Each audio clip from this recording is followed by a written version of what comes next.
It is game time, podcast time. It is go time, ladies and gentlemen. Thank you for joining us. This is the Sun City Leatherheads podcast coming to you live from El Paso, Texas, and in Arizona, where Danny Ramirez is now a resident over there. Danny, how are we doing today? What's going on, Jay? I'm doing well. How about you? I'm doing great. I'm excited to talk about today's topics and then some of the maybe the news around the league. I heard you have some news for us, like personally.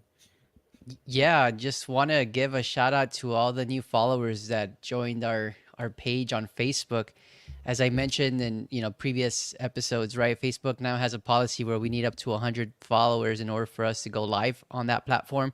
And so for us to get to close to 50, I think is a great accomplishment thus far. And just want to give a shout out to those new followers. Hopefully you guys tune in, you like the content and engage with us, most importantly. Yes, thank you so much. That sounds awesome. We're not even trying to get to 100. We're trying to go beyond measure and just try to get this thing rolling. We are a few seasons behind. I get that. This is a learning process, but we're gonna try to do great content for you guys every time. And today, the main topic is top five games that we both remember in the last history of our lifetime. Just something that just stuck with us because it was amazing. The games were incredible, or someone's performance was just outstanding. But before that, Danny, let's get to some news. I saw something about let's just talk about the woes and the oohs and for the Kansas City Chiefs in the offseason, right? Like they're just having a shaky, people getting in trouble, people getting arrested. Like when things start unraveling inside the house, I mean, your stars can only do so much, right? Like to try to keep the team together. Hopefully, it doesn't hurt them to try to do a three-peat because no team has ever done it in the National Football League. So, does this hurt them? Do you think? I think so. I mean, when you have a lot of distractions going on in the off season, when it's coming off of a celebratory season, I think that's a cause for concern. You know, Andy Reid knows how to handle that locker room. They have a good front office. I mean, there's nothing to say bad about those individuals.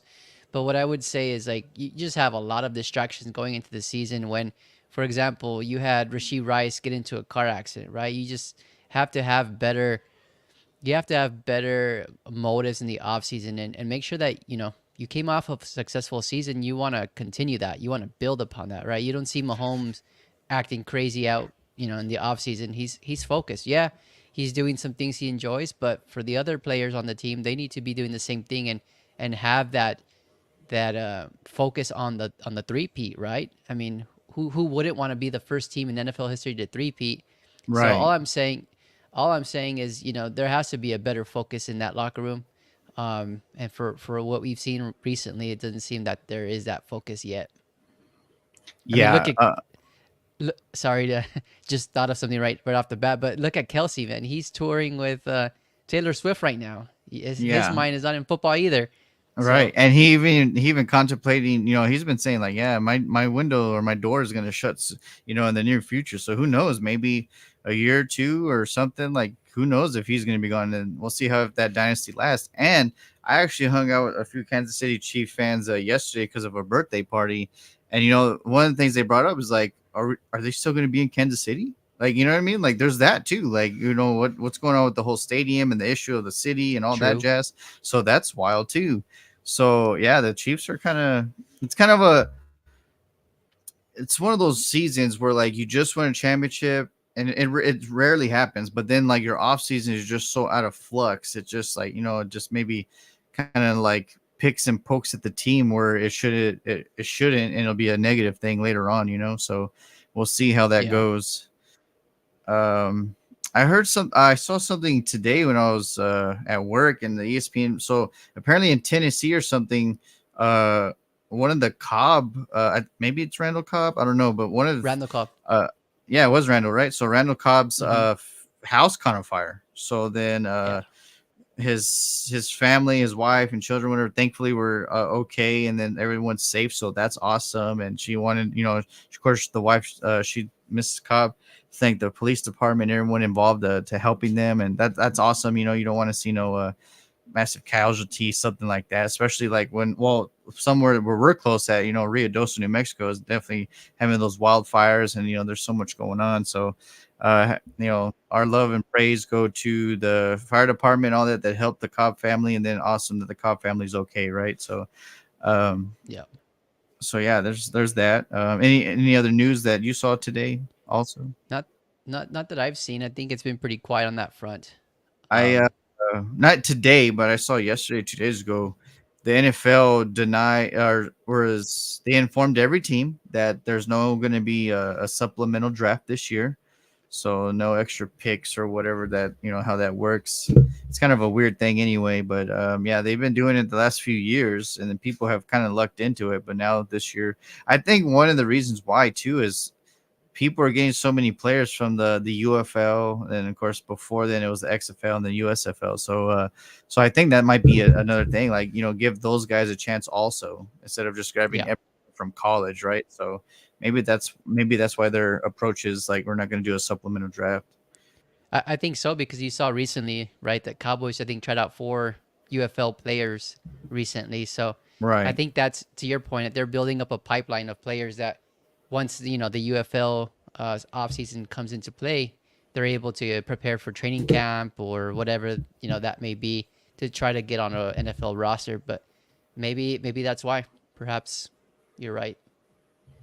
Alrighty. So there's not a lot of big news like last week, so we'll just dive right into the fun and the main event of this evening. So I got 5 games, and one is based off of a massive performance, because like it just, those are fun games too, right? Just like, man, that Yeah. person just went off. And then of course there's so many. It's so crazy when I was looking at the games and I was looking at these lists from from writers and stuff, and I was like, man, I love that game. I love that game. And it's weird, but it's not also weird because the Ravens and the Broncos are decently on my list, but of course they would be, right? Because they've been relevant for the last 20 years. Broncos had Peyton Manning. The Ravens, had their Super Bowl run. They had some great games that way too. So yeah, it was pretty interesting. I was like, dude, I used to love that game, and this is why I love that game. And then the performance, man, I can't wait to talk about that, because I loved how he just like tore up his whole team out of revenge. But that being said, Danny, I'll let you go first with your first game, and then we'll have a good time. Before I get started, I just have to say this was a hard process, right? There's so many different games that come to mind, A um, ton, right? That like and a we're a leaving thousand. we're leaving a lot of games out of this, which sucks. But I mean, there'll be other opportunities, I guess, for us to discuss those. Um, but I have them here, not ranked in order or anything like that. But I'll start chronologically, I guess. So the one game I do remember pretty vividly is the Chicago Bears at the Arizona Cardinals game, Monday Night Football in 2006. And that was Devin Woo! Hester's rookie year. When you That went to one, the Super Bowl. yep, that was a Super Bowl run. You're right about that. So that game was atrocious. It was something that I was really looking forward to going into Monday Night Football. The Bears are 5-0. There was just a lot of hype, right? They hadn't started 5-0 since way before even I was born.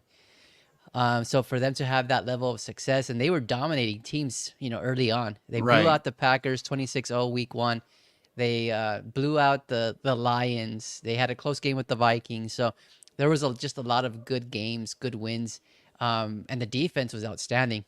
You have your finger up. What's up? Yeah, I'm gonna just say one thing before you continue. I have Yeah, one line I could remember vividly after the game in the press conference, and I'll chime into that after you're done with the game. yeah. I know what you're gonna say. That's what he's known for. So, yeah. So, and since they were dominating these teams early on in that season, I thought, oh, this is Monday Night Football. Cardinals are opening up their new stadium. Yeah, the Bears are going to dominate, right? Yes, they have Matt Leinart, who is starting, rookie quarterback, coming off of the probably the greatest college football game ever, Oh right? Vince Young and Matt Leinart. man, that was so amazing. So it was just I was just looking forward to that game more than Right. anything. And of course, it started horrible, right? Rex Grossman, tons of turnovers. Our offense couldn't get going. I believe Rex Grossman had 6 turnovers single-handedly, 4 interceptions, 2 fumbles. So yeah, it was not fun. And they only scored a total of 3 points in that game, the offense. So, you know, I thought it was a You lost cause. We were down 20-3 going into the fourth. I thought it was over. And then what do you know? The defense wakes up, takes the ball away, scores some TDs, and then to top it off, Devin Hester runs that punt return back for a touchdown. Isn't that And wild? that was it. Yeah. And yeah, so that, and I remember because we were at Applebee's in El Paso, and there were tons of Bears fans in that Applebee's. It was the one on Airway. So just, I remember the vibe. Like everybody thought it was over, and then once Yeah. the Then Bears scored a couple touchdowns, yeah. yeah, it exploded. And Applebee's is not known for a sports bar type of vibe or experience. So very, very interesting. Well, he I was mean, one that I Rex will never forget. Grossman. You know what I'm saying? I mean, Yeah, oh, right. his play was gross. Yeah, Grossman, man. Come on. But yeah, that game was so fun. I remember watching the highlights of that game. I miss old ESPN. Why? I mean, I'm tired of doing like the whole podcast type of version of ESPN. Like, go back to stats and highlights and like show the game and break it down, right? So, yeah, I remember like ESPN's like, oh man, like the game was over, and then it wasn't. You know, like how they used to talk, like, and it Yeah, was so fun. And then yeah, like you said, Devin Hester, boom, just takes that return, and then of course, may he rest in peace. And he was a good coach, good man. But like that Dennis Green press conference at the end was just so beautiful. It's just like, oh man. And then he was just, like, you could just see like he didn't have the words, or like, he's just like, they are who we thought they frustrated. were. And we let them off the hook. You want to crown their ass, crown their ass. And then like, and I'm like, yeah, I felt his anger. It's so cool. And I was like, dude, yeah, like poor Dennis Green. But yeah, he went from that great Vikings run, and then of course he took over the abysmal Cardinals at the time. And he like you said, the whole Matt Leinart experiment that failed. You know what I mean? Like poor Dennis Green had no chance with the front office and what they picked and what they did back then. The only thing that they got right was Larry Fitzgerald. That was the only thing that they got right back then. Well, in that time frame. Of course, later on they got Anquan Bolden and just different pieces. So, but Yeah, yeah, that '06 Bears team was awesome. That game was insane. And then yeah, just the thing that I just remember the most was Dennis Green's press conference, because it was about 2 minutes and it was over. So yeah, then um and I remember Brian Urlacher too. Like he was like in the press conference, he had, the players that talked to, and he was kind of like, yeah, man, it was not good, and it was not our best performance, but we came through, and then a win's a win, right? It doesn't matter how sloppy. That's a good thing that you brought that up, because the game that I'm going to start with was my team's loss, but there's what do we call it? Honorable mention. hmm When Romo threw 5 picks in Buffalo on Monday night, and then somehow, some way, we won with 2 field goals at the end because they called a timeout. Like that game was so fun and crazy, but that's not on my list. Honorable mention, but yeah, it was just like that. I remember that game. We were at Hooters, and me and my dad was just like, I'm over it. Like he was like cursing Romo. He's like, I can't stand him, and I was like, but they haven't closed us out. Like they haven't done the kill shot. Like we have a chance, and then some way, somehow, Hooters exploded because, of course, there's all more Cowboy fans than Bills fans, and then it was insane. But yeah, I was gonna ask you. So was that like one of Wade Phillips' first game as a coach? I don't that remember that was bit. his. I think that was his. Yeah, his first year when we went like 13-3 or whatever. I think, because we were doing really Interesting. good, and then like we were coming in hot, and then they're like, "Oh man, Dallas is gonna wipe Buffalo out," and then it's just one of those games. Like the little brother got tired of hearing your name all through the week, and then Buffalo was just throwing haymaker after haymaker and just And beating up and, Romo. and that's when Buffalo wasn't good. That Like good, they were yeah. just Oh bad. no, yeah. It was just a defensive like they were just mad. I think because they heard Dallas. That was the year that I think that was the year that the Patriots went undefeated, ended up losing to the Giants because Dallas lost. We played the AFC East, so then Dallas lost to the Patriots. Of course, Patrick Creighton was like, "We'll see them, and we'll see them later on." Of course, he was referring to the Super Bowl. You got to show up to to be there, bro. But yeah, so that was that year, and then yeah, man, somehow, some way we won. But the game I'm gonna bring up with that crazy pandemonium is actually the 2013 Denver Broncos versus the Dallas Cowboys. It was probably by far one of Tony Romo's, if not the best Tony Romo game he had ever played. And like obviously he did in a losing fashion because someone's got to lose, right? If they don't tie. But that was when the defense was DeMarcus Ware and then maybe whoever else wants to show up. Peyton Manning was a Bronco already. And I mean, if you let Peyton Manning score a 1-yard touchdown bootleg to his left, as slow and as gimpy as he is, you don't have a defense. It was terrible. And I think it was DeMarcus Ware on that side too. So I was like really pissed. But so it was his option play. But who was gonna think that Peyton Manning was gonna do a bootleg left, right? Nobody. So but yeah, the Yeah. 2013 Denver Broncos, they win 51-48.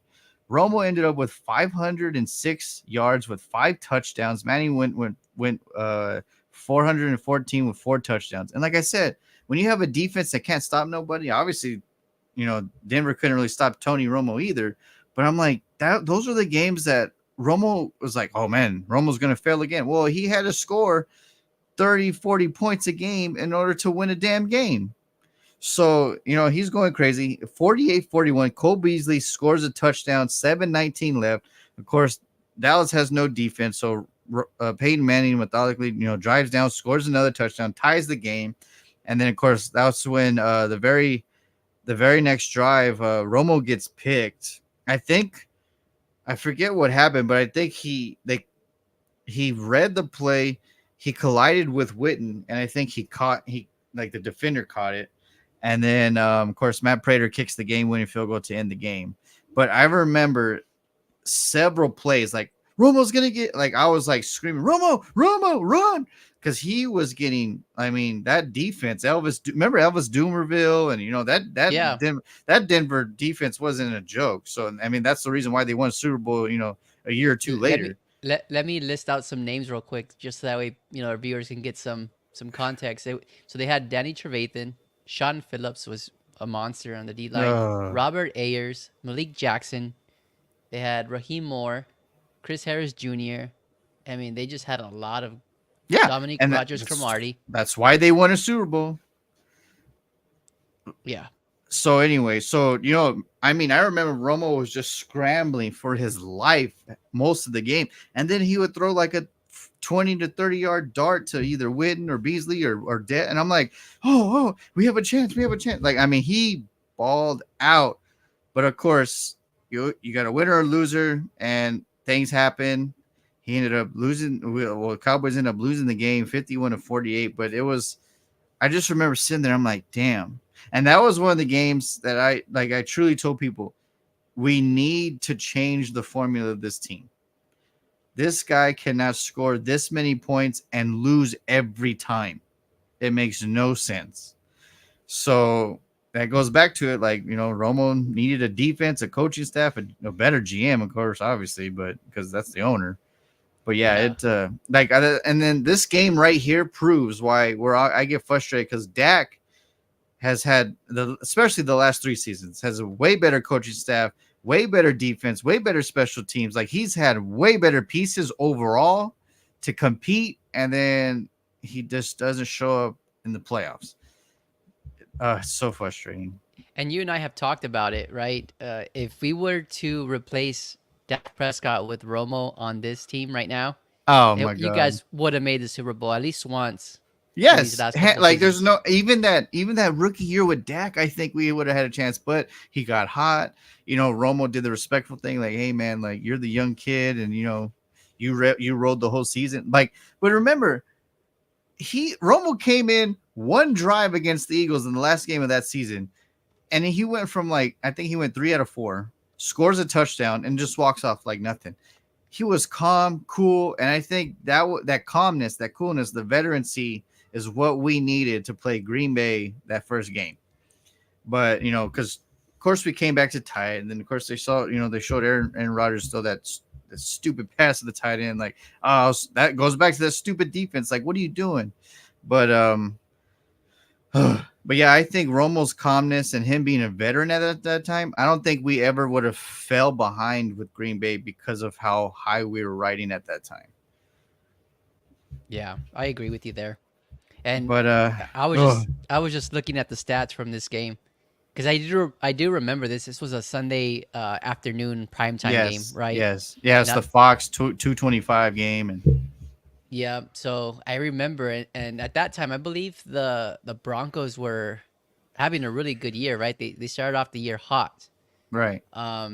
But just watching or looking at the stats right now, Tony Romo outperformed Peyton Manning Yes, by like touchdowns, by yardage. It's yeah, crazy. even completion percentage, like he outballed him. And then Hmm. you have to have a loser, right? And then if your overall team's better, that's what's going to happen. His And then defense Sorry. showed up at least. No, you're good. His defense showed up at least one time, and Romo's didn't. That's the key of the game. Yep, that was it. Yeah, it's pretty cool. And Romo was, he's underrated. He really is. A lot of Cowboys fans don't like him, Still, or yeah, or they didn't think that he had what it took, but he did.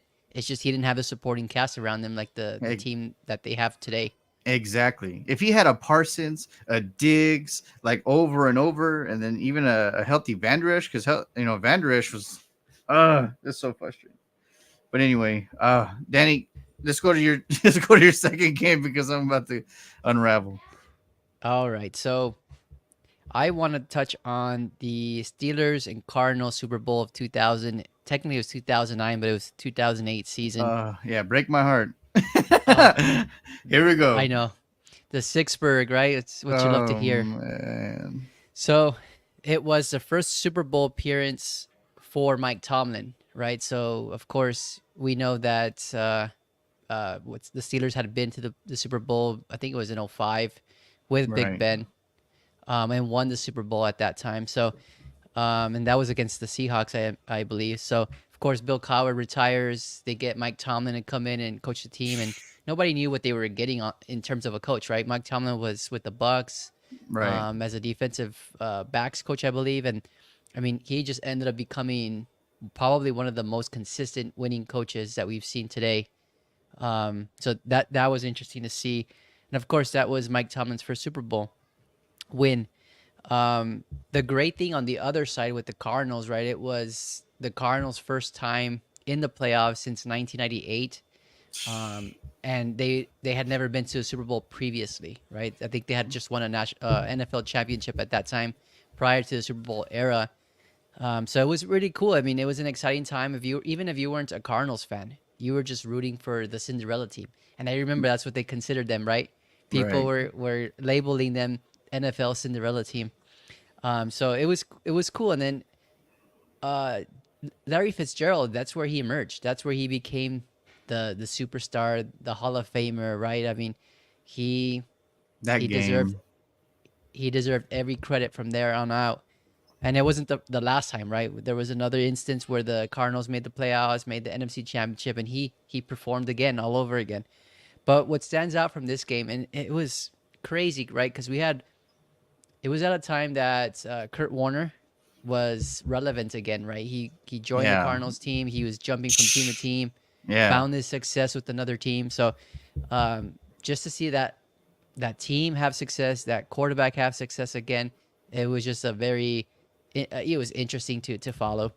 Honestly, it Um, was a beautiful thing because it's yeah, just one of those rare moments. And like as he got older, especially the Cardinals, he used a glove. And yeah, that's unorthodox, right? So it's like, damn, like what's he doing? He's got, and then he was like, yeah, I started doing it in practice, and I feel comfortable. And then that year, he wore a glove while throwing. Like that was wild. yeah. It looked weird, but it worked for him, Yeah, right? So, I remember the back and forth of that Super Bowl, right? I mean, right when you thought the Cardinals were out, they scored a couple of touchdowns and they were really close again. And then the Steelers defense would make a play. Like, I don't know if you remember this or not, but there was a few seconds left in the first half and they throw a freaking pass in the red zone. And of course, James Harrison picks it off. Big old linebacker, lineman, I don't know what. 99 yards. Yeah. And it was clock was ticking, right? It was the last pretty essentially the last play of the half, and he found a way to get into the end zone, and that just turned the whole game around. I All right, so I yeah, go ahead. no, go for it. What were you gonna Like say? I understand that Santonio Holmes catch, like you're gonna get to that part, is like the literally game winning touchdown. But if someone gets James Harrison on the damn ground because he's a fat boy running, just someone please get him on the ground. That play does never even try to that I mean, the whole outcome of the game is way different. Yeah, Like you had some fat dude running 99 yards and not one of your speedsters could come and hit him. Like really? Like someone gave up on that play that's not shown on camera because yeah. there's no way. To me, there's just no way. No, I agree with you. I think most of the team was probably just like letting it go, right? Oh, Yeah, like somebody will catch up. So yeah, Fitzgerald will get him. And like no, like dude, hustle your ass because no big boy should go from 99 to 90, like all the way down, and he's like tiptoeing, like not you can't just push him out of bounds. Like there's no way. yeah, I mean, he was running on that sideline. All you gotta do is just push Yes, him, yes. and it didn't happen. And that was essentially a 7 point swing that could have still been in their favor, and they Oh lost by yeah, what? They I forgot what the final score was of that game, but I mean, points are points, and right. I They bet they you. lost by like 4 points, I think. And those players that didn't run after that ball, didn't hustle, I bet you that's the biggest regret they have in their career if they didn't win a Super Yes, Bowl. like yeah, because they were just like, oh man, oh damn, oh someone get him. Like no, dude, like you're in the biggest moment in the biggest game ever of your life.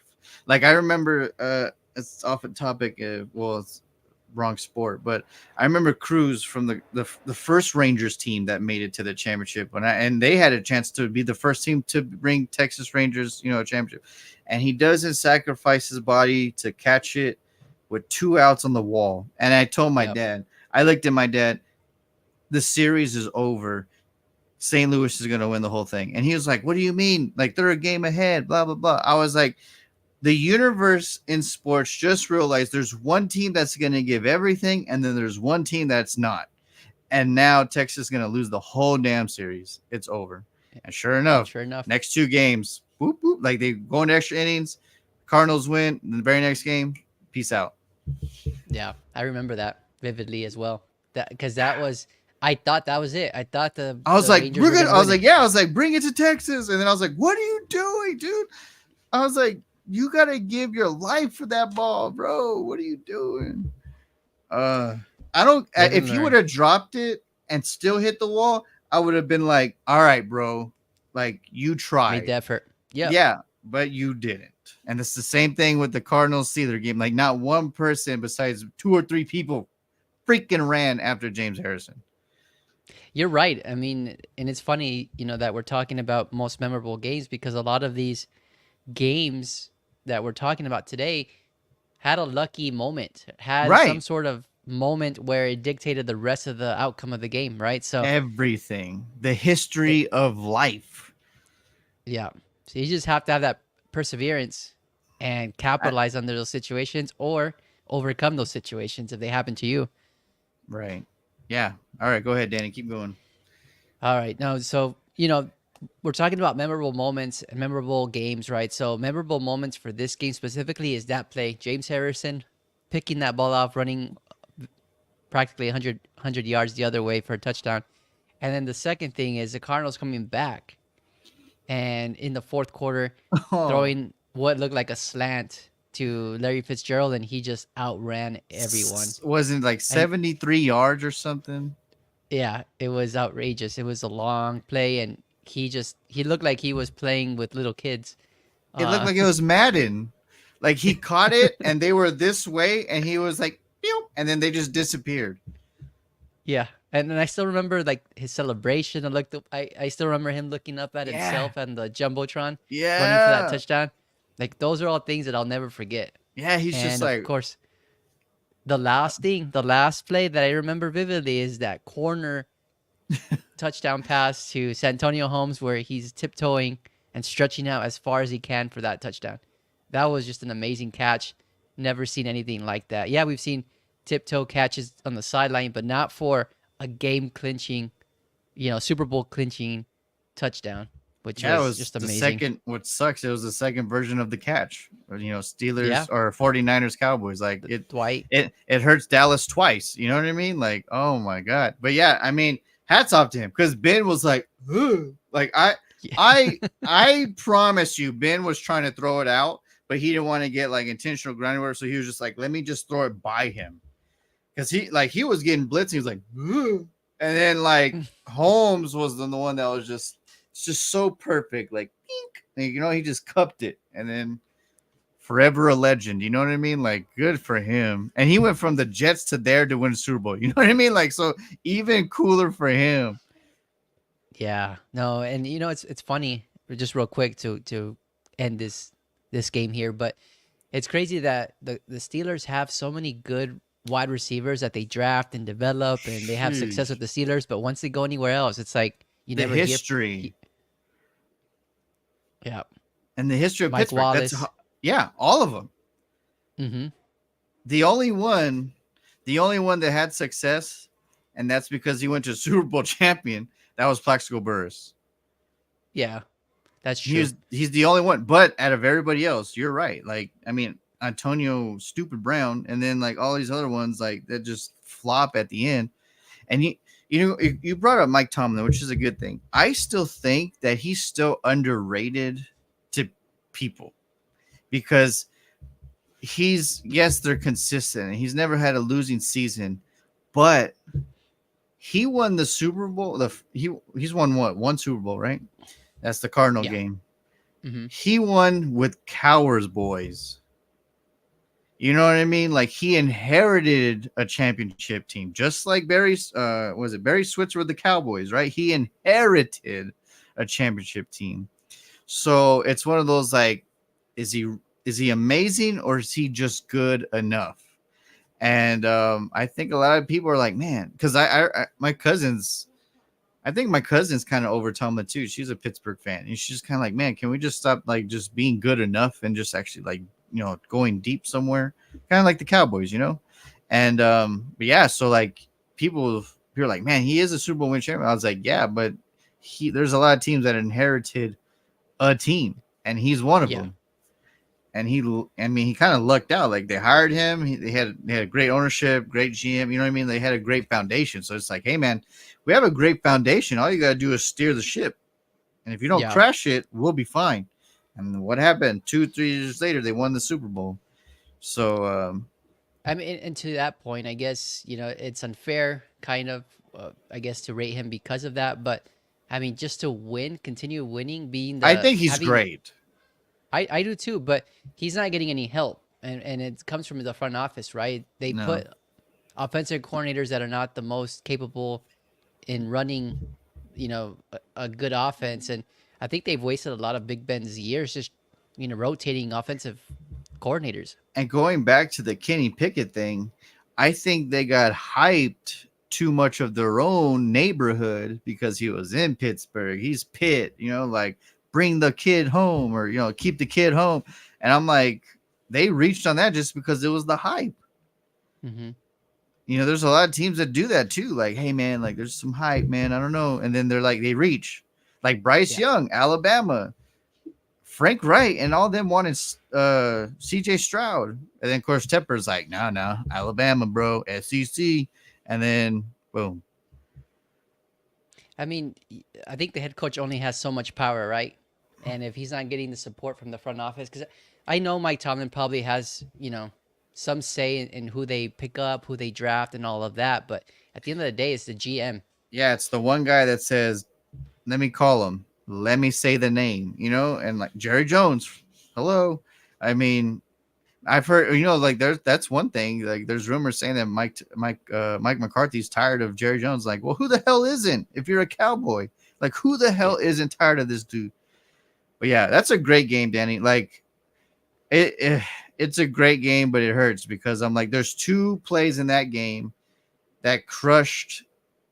Well, of course, I mean, if you're not a Pittsburgh or if you're not a Pittsburgh fan, but then, man, that Fitzgerald catch though, I remember I was here at my house with my dad.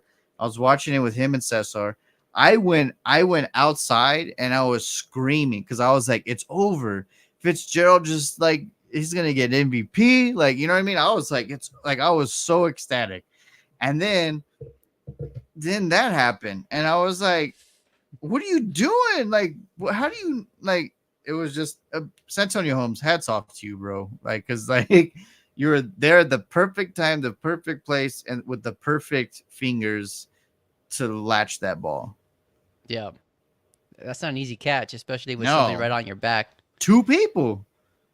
True. Like it Yeah, wasn't. It that was wasn't just like him. Like oh, I'm by myself. No, it was like he was going like this with two people hovering behind his back, and then he just caught it. the rest is history. Right. Whew. All right. So my next game, we're sticking with Pittsburgh, but they're losing this game. They're going to the Denver Broncos, Pittsburgh Steelers 2011 AFC wildcard game, Tebow Mania. Woo-hoo. Remember Tim Tebow, Danny? You do because Yep. he beat you what 6-3 or whatever, whatever it was. Like that was your great defense. Remember, like man, you guys were beating the crap out of him. And I remember clear as day, he ran left side and just kept running. Then he was zigzagging, and then he scores the touchdown, and then that's it. The Bears lose, and I was like, "The hell's going on?" I blame your former player, Miriam Barber, for going out of bounds when he should have stayed in bounds. Oh man, poor Barber. Rest in peace, brother. But Tebow Mania, ladies and gentlemen. If you haven't heard the name Tim Tebow, you've probably been living under a rock the last 20 years because one of the dudes is super nice guy, super religious. Works for what is he still with ESPN or whatever? SEC, yeah. He's with the SEC network now, right? So he Mhm. does commentating. And that specific year, he had Tebow Mania all over the world, and because he's a genuinely nice guy, he was getting courted by Kim Kardashian and other people, and he was like, I appreciate it, but no, I don't want your diseases. I'm fine. The Lord says no. Yeah, good for him. This, it was so crazy how his fame skyrocketed. He's a good-looking dude, cool guy, sweet as can be, and super religious. And he's a quarterback in the NFL. Like the whole world was in love with Tim Tebow. So Tebow Mania, right? So this game, Pittsburgh goes in there. Of course, they don't win the division, so they go in as the away Wild team, card. and the wild card away team, and Big Ben, Mike Tomlin, Super Bowl champ. They're licking their chops. Dude, this damn Tim Tebow can't even score 10 points. Dude, we got this. They're licking their chops. They're like, bro, we're going to advance. We're going to whoop this dude's ass. Like, Tebow Mania is over. Hey, guys, we're losing 20-6 at halftime. What the hell's going on? I don't know, man. We're supposed to win. What's going on? So then, things get a little tense. It's the playoffs, right? Not everything's going to be, a cakewalk. So then, Pittsburgh, Big Ben, they start trucking. Boom, boom. They tie the game, and it's just like, oh, and here we go. Pittsburgh's taking over. Like Tim Tebow Mania is run out, blah, blah, blah, because he doesn't look good. He came back to life. He is human. I remember, too, like they're like, oh, he is human. Oh, my God. And then, whew. All right. People thought that Tebow was, Jesus Christ playing. Right, yeah, walking on water. So then, flip of the coin. Denver elects to receive because they won the coin toss. All right, cool, man. We got the momentum. It's 2020. Whatever. Let me see. No, it's 20. How the heck? Oh, because it's 6 points. Yeah, they didn't okay, score. so They it's didn't score it's 20. So it's 23-23. So yeah, because I'm looking at 20-6 at halftime. So it's 23-23. They come back. Oh man. Everything's tense. Tebow's like, don't worry, guys. Me and Jesus, we got this. Check this out.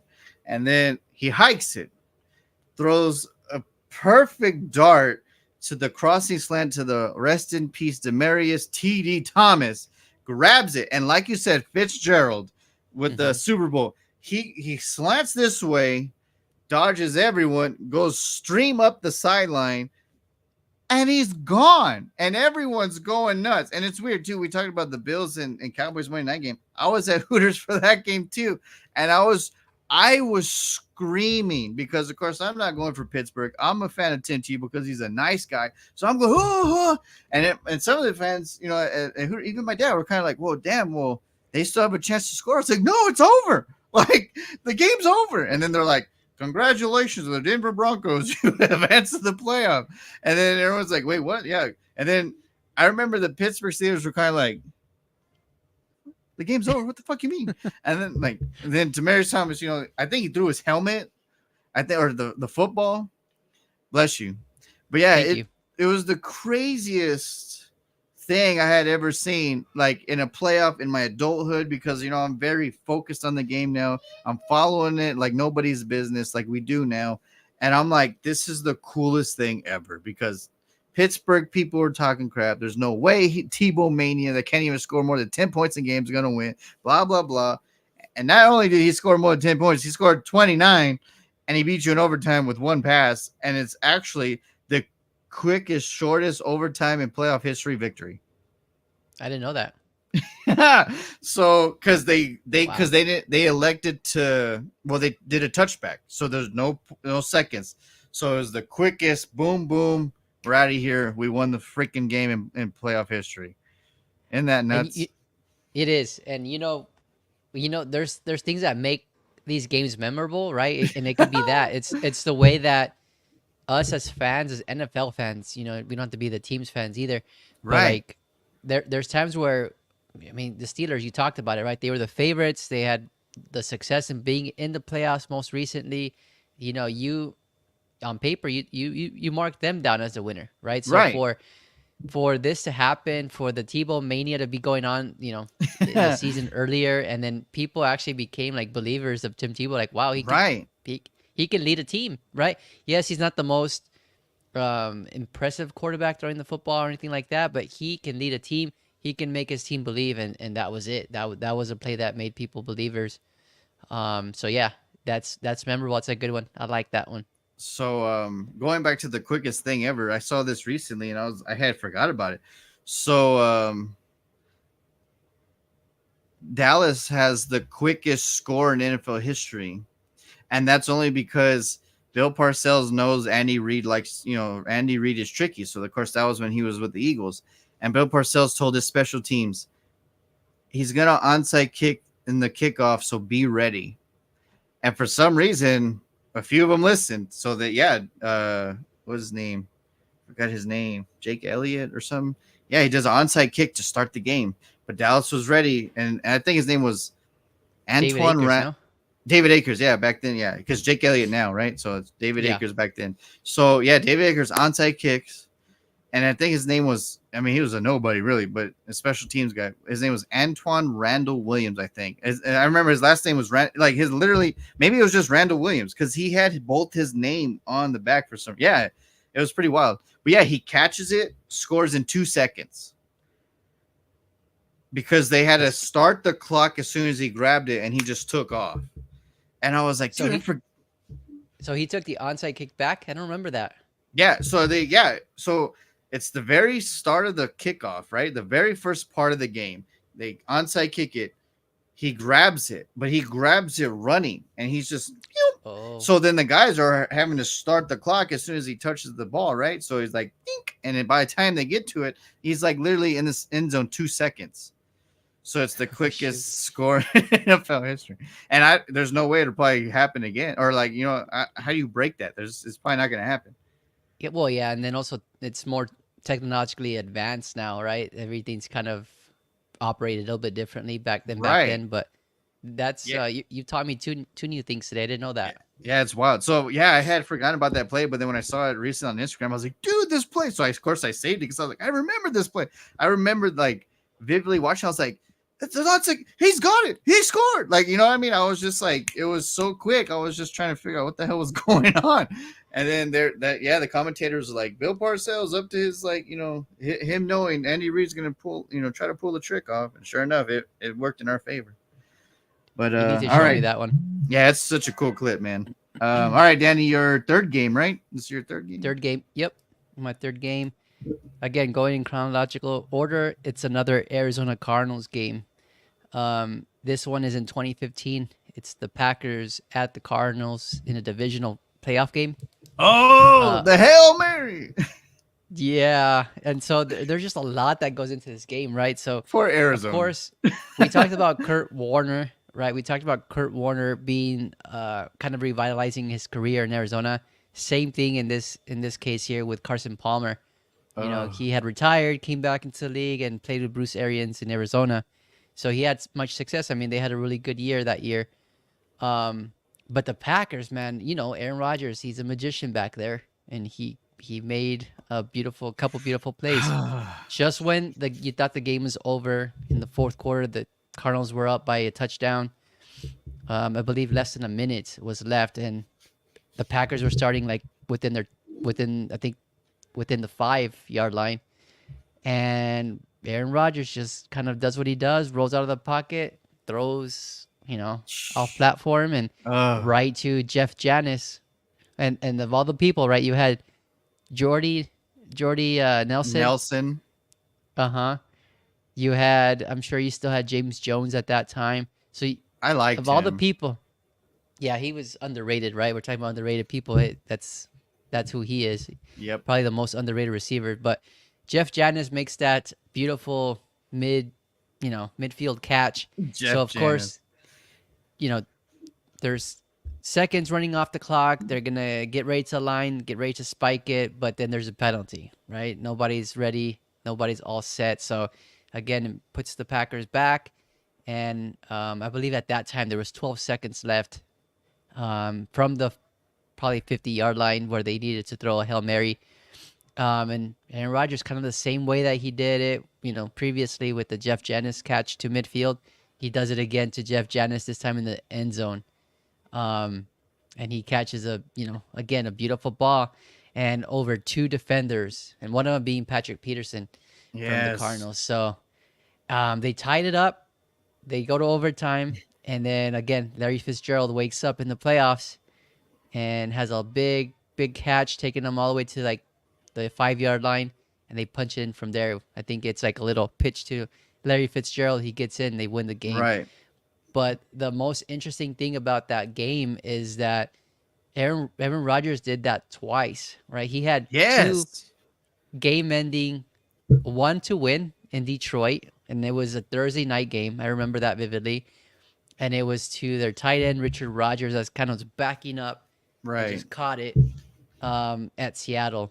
And so, of course, I think they even changed the rules with that, right? And the rules that changed with that game was that if there's receiver grabs at the same time as a defender, it automatically goes to the It goes to the offense. runner. Yeah, it goes to the Yeah. runner.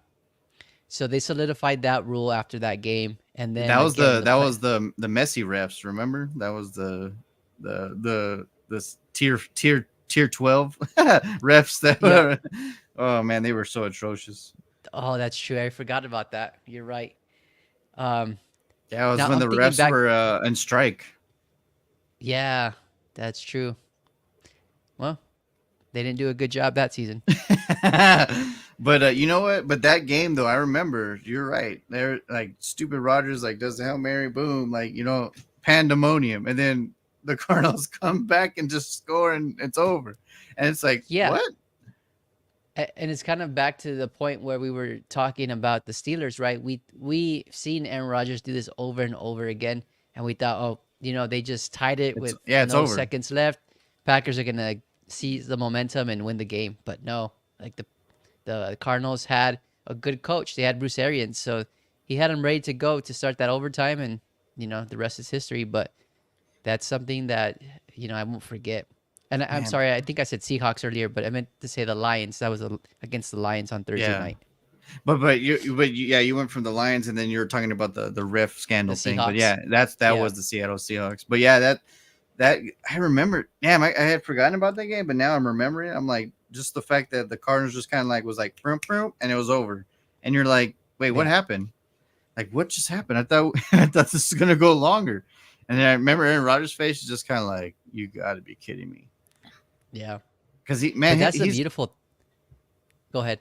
Sorry. It's just crazy that he has what 2 or 3 Hail Marys in his pocket. You know what I mean? Like in his career. Yeah. Like what the hell? Go ahead. Yeah, there's just a lot, but that I was gonna say that's the beautiful thing about having a quarterback that you can rely on in those moments, Oh and yeah. knowing that you even if you're down, even if it's like the last play of the game, you know there's a chance that you can come down with that football and possibly win that game off that throw, right? Like that time we were doing our goodbyes and stuff for that hangout with me, you, and Gabe, and I was telling you my uncle Gerard was at the Super Bowl with the Falcons and Patriots, and he was Hmm. just like, yeah, man, I was by Patriots fans. They had no worry. They're down 28-3, and they were like calm as hell. And he's like, aren't you guys pissed or depressed or scared? Like, ah, man, Tom Brady's just gonna he'll find a way, and we'll tie it soon. And then they tie it, and then they win the game. God. Only game still that's gone to overtime, right? In the Super Bowl. Oh no, Yeah. this past year finally. Oh, you're right. Yeah. So This year yeah, with the so now there's Chiefs. two. See, the only thing I love about that part is that at least the Super Bowls, I guess, are kind of getting more competitive. Because Yeah. if two in the last 6-7 years or no 8 years, whatever, have gone into overtime, that means that they're kind of at least those two teams are legit like equal. Yeah. So There's parity. yeah, so that's awesome. But yeah, so we're down to my third game, right? Hmm. So this one is more of an easier game to like talk about because people for sure have talked about and have seen it and whatever. And we're talking about Seattle and Green Bay with the stupid rest, but this is Seattle and the New England Patriots Super Bowl. Run the ball. Marshawn Lynch, who had been the number one rusher that year, who was the number one rusher in the playoffs, and who was just balling out for your team. You're on the goal line because Jermaine Kearse did some circus damn catch on the sideline. And I remember it clear as day. Chris Collinsworth, and I guess I'm sure it's Al Michaels, they were calling the game because Chris Collinsworth was like, I don't know how many catches that Tom Brady have to deal with, from the Eli Manning and now this and how many catches does he have to deal with this? And then 2 minutes later, they pass the ball on the goal line and throw an interception, and it's just like, what just happened? We talked about it one time on one of the podcasts with Richard Sherman's face. Like that part to me is Hmm. my favorite part now, just because how he's just arrogant, but he's like why? And then I'm sure Marshawn Lynch probably hates Coach. What's his name? Carol. Yeah, I'm sure. I know that they won a Super Bowl together, but I know he's like, bro, there's a piece of me that just does not like you forever, bro, because we could have had 2 Super Bowls instead of just one. And you go back to it, that then Brady, you take away Brady's one, so he's still tied with 6, not 7. You know what I mean? Like there's so much that game has so many implications to the history and legacy of the NFL with Tom Brady, the Seahawks winning 2 instead of 1. There's so much on that game. And it's just like, I don't know how you don't run the ball, man. Even a quarterback draw.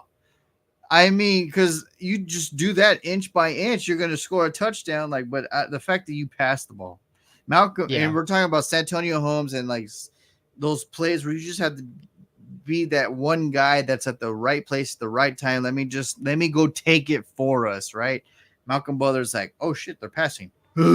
And he just darts and just catches the ball and he hits Kearse, and then and what I I- love too is that there was no pass interference because it was like we're both going towards the ball. I'm fighting for my right for the ball. Boom, they collide, and hats off to him to hold on to the ball because when they collide, he could have dropped it, but he's like, Dush. and it kind of seemed that Chris wasn't ready for it, huh? It it, kind of like to me it it seemed like he wasn't honestly, prepared. honestly, it looked like Chris thought it was going to be a run. Hmm. It was probably like an RPO. And you know what? Going back to Carroll, and it has to land on Wilson too. Like, bro, what are you doing? Like, just run the ball, get out of Dodge. You go home a Super Bowl champion, and now you're a Yep. 2-time Super Bowl champion. So, and going back to that play, and then last year with Denver, how Sean Payton was always looking pissed at Russell because he was improvising. Because Sean Payton is Mhm. not is not a guy that likes improvising. He likes, we're gonna do it by the damn playbook. Structure. Yeah, you're gonna be exactly who I want you to be. And I'm like, there's times last year Russell Wilson was doing his thing, and sometimes it worked, but you could still see on the sidelines, Payton's like, he's not happy. So it's like maybe Russell did, hey man, it's a run pass option. Let me get greedy and let me get the game winning touchdown. You know what I mean? And then it backfired terribly because Patriots end up winning 28-24. Yeah, you probably have the best goal line back on the field in that Super Bowl. Ever, maybe. Yeah, even ever. Yeah, you're right. And because Marshawn Lynch 1 yard, like that's automatic, pretty much. He was the beast quake, for Christ's sake, and you can't let him just run 1 yard. What are you doing, man? That game. Oh man, that's next week. We should do like the top 10, top 20 plays of all time, because Beastquake's going to be on that damn thing. Oh, we should do that. That'd be fun. We should do that. But yeah, I'm like, like you had Marshawn Lynch, who's one of the best running backs all time, and he went to 3-4 franchises, and he still produced in every one of them. Yeah. Even in his slower, odd years, he was still productive. You knew what you were getting from Marshawn. Yes. And the fact that he was so smart, like I told you in one of the episodes, he never spent one penny that he made from the NFL. He lived off of his expenses from endorsements, from Skittles, commercials, all that. And yet now he can enjoy retirement because now he's using all his NFL money. How smart is that, man? How smart. And that's one guy that people are like, oh yeah, he's from the ghetto of Oakland, blah, blah. Well, apparently he was a smart mofo, because you look at all these people that are like bankrupt after they retire and like, I don't know what happened. Like, dude, you made millions of dollars. How the hell do you not what happened? How do you not know what happened? And he's still getting endorsements. Yes. He knew how to market himself because, yes, he has just a lot of those instances, especially like during the Super Bowl, where he just kept saying, I'm just here so I don't get fined. That worked in his favor because so it got smart. him more endorsements. It got him commercials like, I'm just here. And you know what? But he was true to himself. Like, that's what people love. He would sit there and like, yeah, you said, like, you're right. In the Super Bowl, he's like, dude, I'm just here so I don't get fined. I'm just here. He's like, I don't want to talk to you. It's like, but I have to. But yeah, so Patriots win 28 to Seattle's 24. Just run the ball, man. Malcolm Butler, Jermaine Kearse has. You said you're gonna start, posting these out, folks. When you see this play, Seattle damn right should have won the game because the Kearse's catch was so beautiful, and then you bank rob him later to not be a champion because you pass on the goal line. Sad. We're talking about underrated receivers earlier. That's one of them too. Jermaine Kearse. Oh man, he was so cool. He was awesome. And there's a Dallas guy. Was it Jermaine Kearse or something? I mean, I remember they popped him on a punt return, and they kind of like popped his neck or something. And then that player ended up having to retire. But it was a Seattle guy. But I remember Dallas like hit him hard. I don't remember who hit him, but I remember they had to like take him out on the stretcher and all that jazz. But yeah, they nailed him. But so yeah, that's my that's the third one, right? So now we're to your fourth game, Danny. So for my fourth one, I'm going with the Minneapolis Miracle in 2017. The Saints at the Vikings, and man, the Vikings were just in control of that game from the start, right? So they were up, I think 17-0 for the majority of the game, and then of course you can't count on Drew Brees, right? Kind of exactly like Tom Brady. You knew that he was clutch. He was able to bring back his team, and that's what he did. So as in the fourth quarter, as they were scoring back and forth to take the lead, the Saints, I think, score one more time, a field goal, take the lead, give the Vikings back a couple, like maybe a minute or so. And Case Keenum is the quarterback, keep in mind, for the Vikings. It wasn't Kirk Cousins, it was Case Keenum. And Case Keenum had a good year that year. He's a journeyman for sure. He's been on several teams also. But he had a great year. You're right. That was probably his best year of his career ever. In Minnesota. Ever. And nobody thought he was going to have that success there.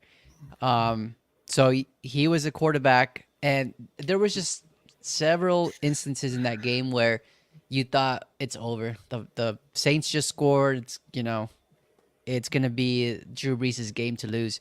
Well, that was just a game full of just memorable catches, right? You had some good catches to Stephon Diggs. You had some to I'm trying to blank on his name. I always do this. Um, number 19. Oh, Adam Thielen. Thank you, Adam Thielen. So Adam Thielen has a nice one to set up that Minneapolis Miracle last play. He did.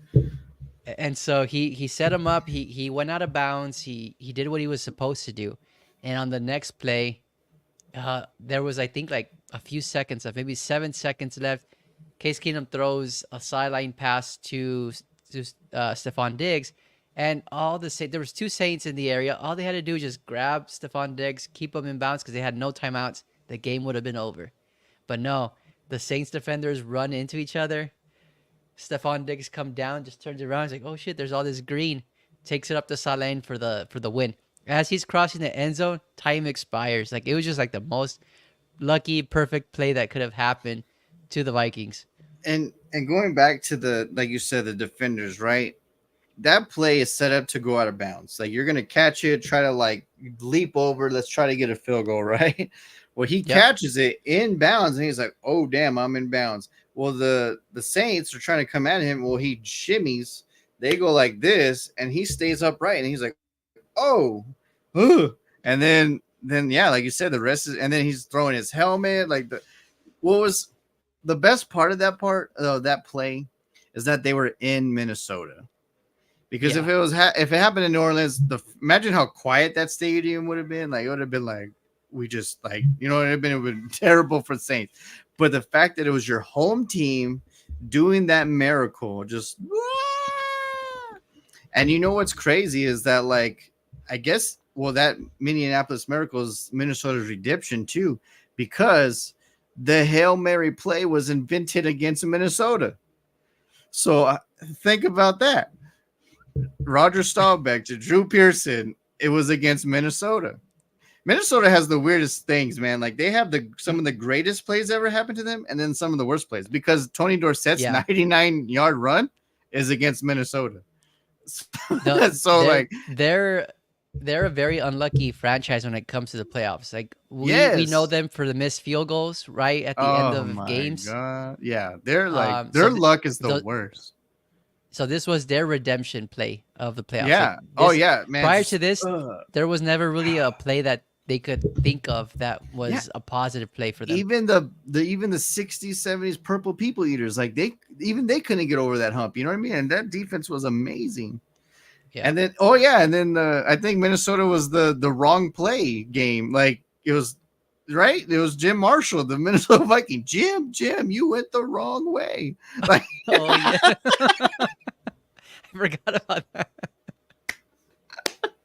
So, you know what I mean? So Minnesota has the craziest. Like, I don't remember the interview. I don't remember the player, but I just remember, like, he was like, I was running and I was trying to catch up to Jim, and then he thinks he scores and he spikes the ball. He's all happy, and then I went up to him. I was like, Jim, you went the wrong way. and then you see him like, oh my god. But yeah, so like, yeah, Minnesota has the craziest like plays against them all time. So it that play for them, is definitely hard. And like, one of my closest uncles, he's my great Uncle Bill. He's from Minnesota. So he was, really? From that area. Yeah. So like, when he got stationed here or whatever, that's how he met all the family, because he was married to my great aunt, my grandma's sister. And, but he was a Vikings fan. So he and I would always like, go back and forth. He would talk about he would talk crap about the Cowboys, but he and I were super close. But I'm like, that is just crazy. Like, I don't remember when he passed away, but I hope he was able to see that play. You know what I mean? Like, because that would have been so cool for him. But yeah, that play, I remember I was at Red Lobster. I was still working there.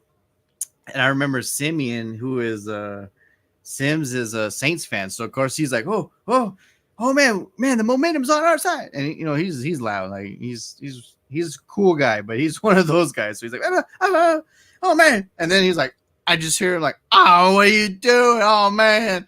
And then I'm like, what? And then I went to see the highlight, and I was like, what? They won? And you know what's crazy? Going back to bad luck, the Saints had a trio or back-to-back playoff series. The Rams with a no call pass interference against Kamara, and then they went through the Minneapolis Miracle. So that's crazy. That's true. That was their bad stretch, right? Yeah, so like they went through those bad things in the playoffs. Like, damn, can these guys get a break? But yeah, and I remember the guy who's supposed to stay on top of Diggs in front of him, he was a rookie, so he misjudged the play, and then that's when they collided. And then Diggs was like, "What's up?" And then and you know what, Danny? I always tell people for Jacksonville. Well, back then it was the Oakland, now Las Vegas, and then that Minnesota team. You don't blow up what's already working for you. That Minnesota team went to the AFC Championship game. Granted, they lost to the Eagles, and of course, and obviously the Eagles won the Super Bowl. So at least you lost to the Super Bowl champion too. But I'm like, the Raiders, when Jack Del Rio was building that good team, they blew it up, and then what happened? They went a few years of crap. Then they got Gruden. Gruden was finally building it. Of course, that fiasco happened. Jacksonville went to the AFC Championship game, blew up that team. And I'm like, what are you doing? Like that, Case Keenum, granted, is not a top 10 quarterback. But Brad Johnson was not a top 10 quarterback, and he won a damn Super Bowl. Trent Dilfer was not a damn top 10 quarterback. He won a Super Bowl. Granted, their defenses were amazing, and the teams were amazing. But I'm like, you don't blow up what's working for you. Yeah. And that sorry, didn't mean to cut you off there, but I was gonna say that's the problem with the NFL is they're very impatient these days, right? So they don't give coaches that long to figure it out. If you think about it, I mean, if you were to put Landry, right, Coach Landry in today's NFL, he wouldn't have stayed or stuck around with anyone because he had some pretty bad years in Dallas to start, and then he turned around that franchise for the better. Yeah. Right. And so here you will have a coach trying to build their team, trying to envision or trying to build that vision of the roster. And then, of course, if you don't have success within 2 years, you're gone. Like, yes. That's not a good time. It's not a winning formula. Yeah. And that's why I give kudos to Mrs. Ford, who owns the Lions, because her husband passed. Dan Campbell was 40 something, his going to year 3. And she goes, you know what? We're going to let it ride out and see what happens. Then they go, 9-8 or something. They string off some good wins. They knock Aaron Rodgers out of the playoffs because he's not even going to go to the playoffs. So that was awesome. And then what happened last year? They went to the NFC Championship game. Yeah. So I don't know if you remember, like with Dan why am I drawing? Dan Campbell, sorry. With Dan Campbell, there was, NFL fans, NFL pundits just making fun of him, of his approach. Right. And now, like, everybody was praising his glory last year. And that's the thing. That's the problem with the NFL. It's just, it's what you've done lately, right? Yeah. Eat your crow. You know what I mean? Like, eat your crow, because, like, you guys were running him off. And he was like, dude, like, I'm building something. Just give me time. And look what he's done. And like, I'm happy for him, because I'm like, people ran him off after year 2, especially year 3 when it was going into year 3. They're like, dude, get rid of this dude. And then look at what happened year 4. Made it to the NFC Championship game. Better than Dallas, better than the Bears, better than what? There's 32 teams, so better than 28 freaking teams, man. Yeah. Because you were, or 20, whatever, 30, I don't know. But anyway, you're better than most of them. You made it to the damn championship game. But it's crazy that they just duck and go. Like Minnesota, that team went to the NFC Championship game that year. Granted, they need a miracle to get there, but I'm like, Case Keenum was balling out for you. It worked. His formula, he worked well with Zimmer. He worked well with that offensive coordinator, whoever was there. You know what I mean? Like, why blow it up? And then they went through, the Kirk Cousins, which is all right, but like even they went through their tough times. But I'm like, you can't blow up something and then expect to win a championship right after. Like that makes no sense. Yeah, they're just going backwards at that point. Right. Now, look at Jacksonville. They haven't. I mean, they have definitely not recovered after winning that Yeah, or going to the AFC Championship game. All right. So it's your wait. Which game did you just do? Oh, you the did the Saints, Minneapolis Miracle. right. So that was your fourth game. So Yep. now we're going to my fourth game. So my fourth game is more about a person. I'm gonna do the last game, even though on this list is earlier because I'll have major points on that team. But this one is when Steve Smith Sr., the ex Carolina Panther, went to the Baltimore Ravens in free agency because Carolina said we got to get younger in wide receiver. We think you're slowing down. We think you're gonna not be as productive. We don't think you're as good. So he goes to Baltimore, and ironically, that year Baltimore is going to play Carolina in the season. So week 4, 2014, Mr. Steve Smith Sr. just not does he just like they don't just beat Carolina. I mean, he beats their ass personally by himself. And are you looking up his stats? Yeah, let me pull it up so we can give some reference here. Because and the reason why, ladies and gentlemen, why this game is so memorable to me, I love revenge games. I love when like you say, "Hey man, this guy's the old guy. He's out. He's over." And then oh, this dude, I think he had 3 touchdowns, Danny, if I'm not wrong. 2 touchdowns. 2 touchdowns, 139 yards. But and then one of them's kind of lucky. It goes your way sometimes. There's a tip ball and he's able to grab it and just take off. But I love this game. I know it wasn't close or anything, but I love this game because he's looking at the cameras during the game and he's like, I'm old. I can't play. I'm going to not do good. Bleep you. I'll show you what I can do. Like, I mean, he's got raw emotion. And then later on, when they score again, he goes up to the cameras and he goes, nail in the coffin. It's over. I'm out. Oh, by the way, can you water my lawn back in Charlotte? And I remember just watching it and I was like, dude, because one, we're talking about underrated receivers, right? If he ever became a free agent in Madden, I picked him up no matter what. I loved Steve Smith when he was playing. He was speedy. He wasn't the tallest, so he can move quick. Like, he can juke quick. He was elusive. Like, Steve Smith was an amazing wide receiver. He was 5'9", but played like a 6'5" receiver. Yes. Remember how he would jump too? Like, he would out jump defenders, and he was smaller than them. Like, this guy was no joke, and then you let him go because he's getting older, and then this team just beats the shit out of you.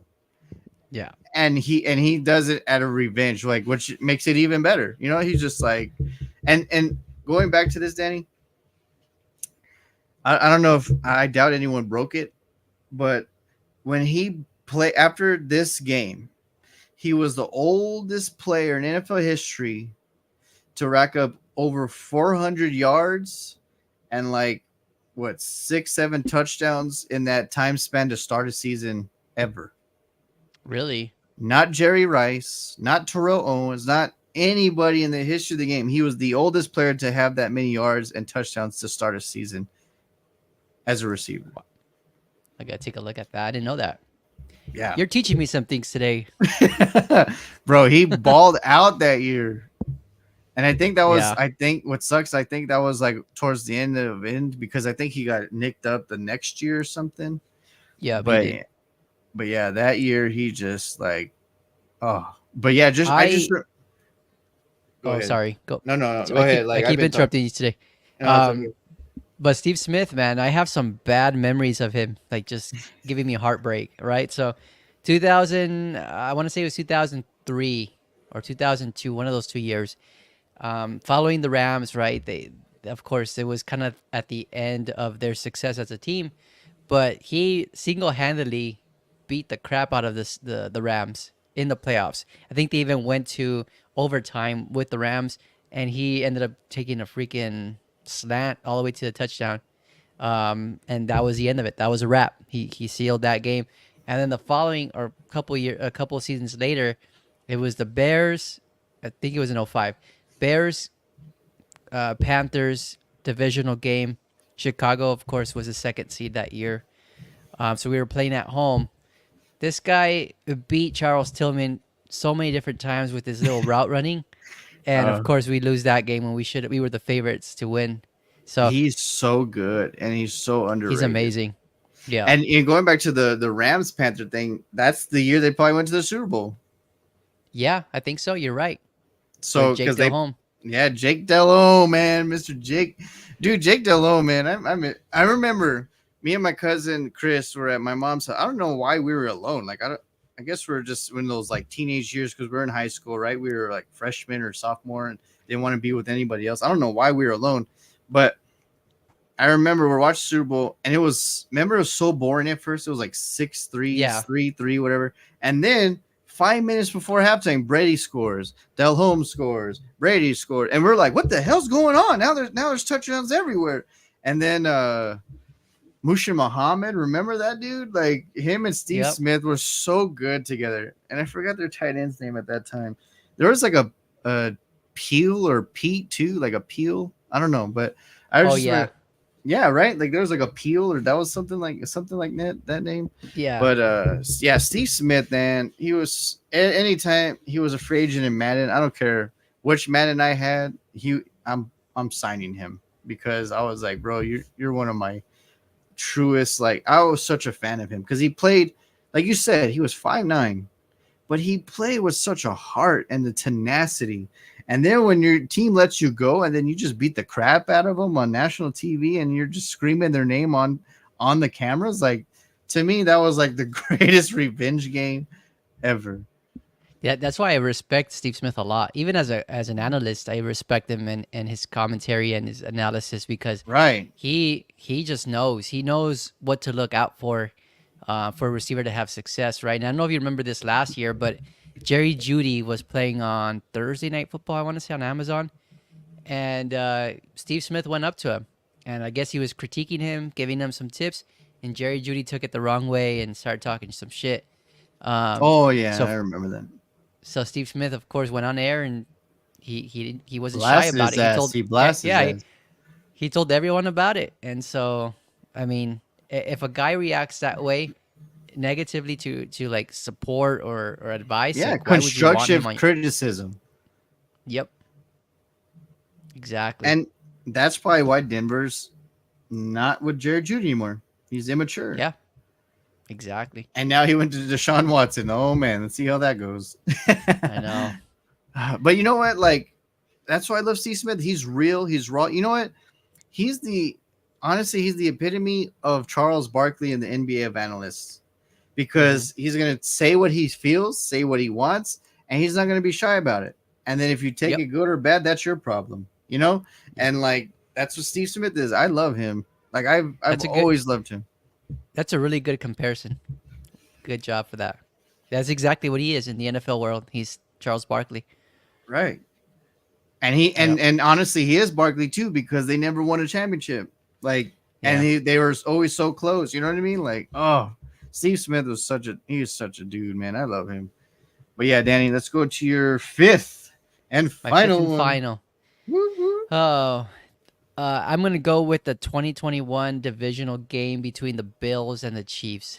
They call it the 13 seconds game. Me and Scott talked about this last week. Did you? Yeah, or whenever we saw each other, like a few days ago. I don't know, but yeah, we we talked about it because he's such a Bills fan. I was like, dude, what? Like, poor Josh Allen. What does he have to do? Like, he has the lead. Eventually, they're going to find their way to winning, right? They're kind of like the Vikings at this point with the Bills. Like they just have that heartbreak in the playoffs, right? Or in the Super Bowl, Right, even. Like right. they just can't get over that hump.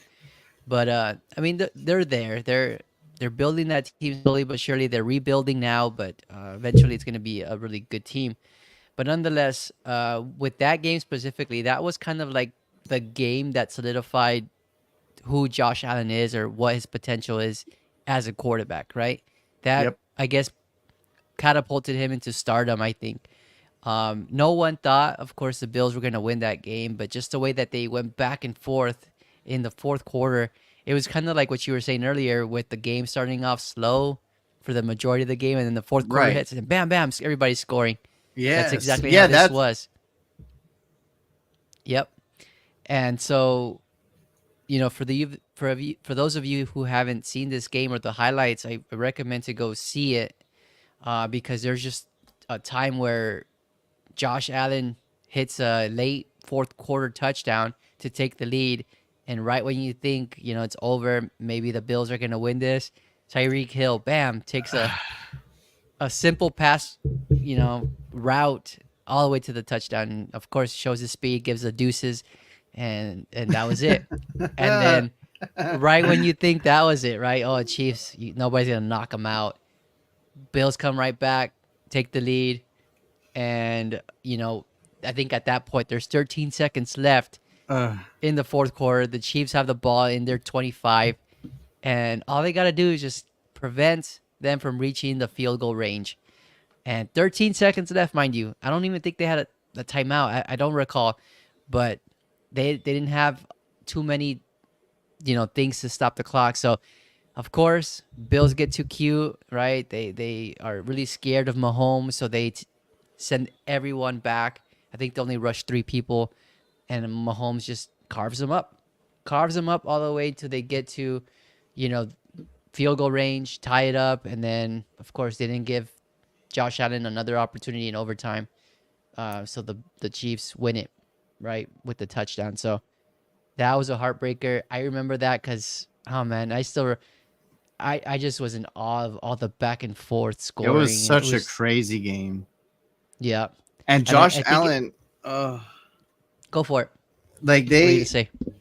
I'm just saying, like they scored 13 seconds, and like Kansas City Stadium is kind of quiet, and Buffalo, you could see everyone, like you could hear all the way wherever you're from in the country, like Buffalo's like, finally, this is gonna be like our breakthrough. This is what we've been dreaming for 30 years.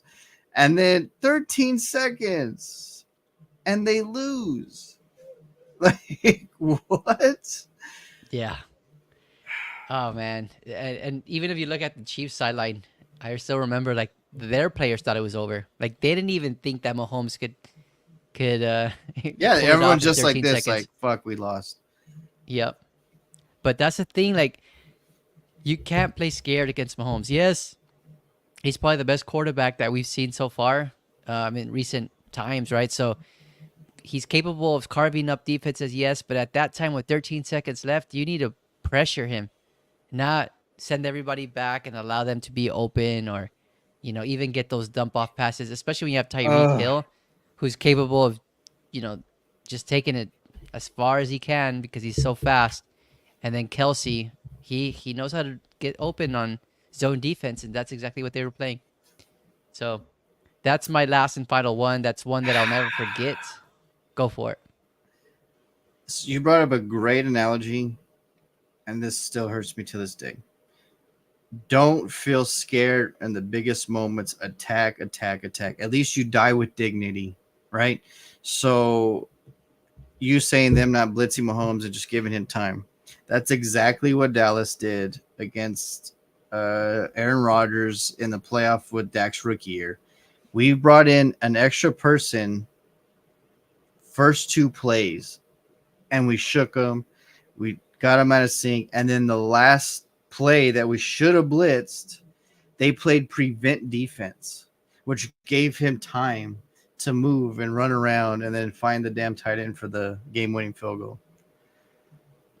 Because that Yeah. pass was like 30 something yards. So I mean he had to have time to find it, And Hmm. that's the same thing, same analogy. Like, what are you doing? What are you doing? Blitz this guy, put him on his back. Don't let him have time. And honestly, I think the quarterbacks that see that gives them more ammo. It gives them more confidence, knowing Right. that the opposing team fears them. You know what I mean? Yeah, like, oh cool, they're playing prevent. Now I got a little extra time. Let's go. Yep. Oh boy. I'm curious. I don't remember. I'm trying to search here. That playoff specifically. So when the Chiefs, I think that's the year that they played Tom Brady in the Super Bowl, right? And the Bucks won. Yes. So what was the AFC Championship matchup? Because I'm thinking if the Bills would have won this game, I think they would have been to the Super Bowl. It was the Browns and the Chiefs, right? No, the Browns didn't make the AFC Championship. They They won made the one game. divisional. Yeah. Yeah. So who was in there? Oh, it was the Titans and Oh Chiefs. yeah. They would have beat the Titans, I think. That Titans team, man, they Had they a good messed up. defense. Yeah, they were winning. Like they messed up. And they went Yeah. away from what was working to begin with. Like you said, they were playing afraid Mm-hmm. and coaching afraid, and that's what screwed them over. That's Damn true. it. You're right. All right. What's your fifth and final one? The reason why, okay, so on the list right here that I wrote down, I had this earlier, but I decided to make it last because I was gonna have Steve Smith last, but I was like, that's player. But game wise, and the reason why I'm picking this last because the outcome and how great I think this overall team was, just because what they had to go through. So 2012 AFC divisional round, the Baltimore Ravens stunned the Peyton Manning Denver Broncos in double overtime. Flacco ended up with 331 yards, 3 touchdowns, but with a minute and 9 left, they were down in the fourth quarter. Games, right? Denver's probably gonna host the Super Bowl or host the AFC Championship game against the New England Patriots. And all of a sudden, Jacoby Jones gets free, like 74 yards down the stream. And Flacco throws probably the prettiest ball I've seen in playoffs in recent time. Because it soars like 60 yards. And the craziest thing, Jacoby Jones doesn't reach. It lands on his lap. He I falls mean, backwards. it's like, oh, snap. And then I'm going into the end zone and we're going to go into overtime. And the Denver pandemonium of that stadium is like, what the hell just happened? And the reason why I bring this up too, a year before, when the Patriots kicked the field goal to beat the Ravens to advance to the playoffs, I looked at Dino, my stepdad, for people that don't know, I looked at him and I told him Baltimore's going to win the Super Bowl next year.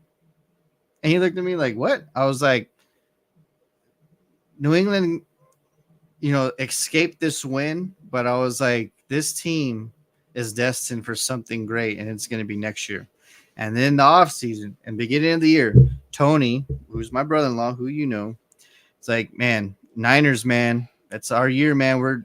We got a good team, great coach. Kaepernick's looking good. We're going to the Super Bowl. It's our year. And I told them, and they both can tell you all this happened.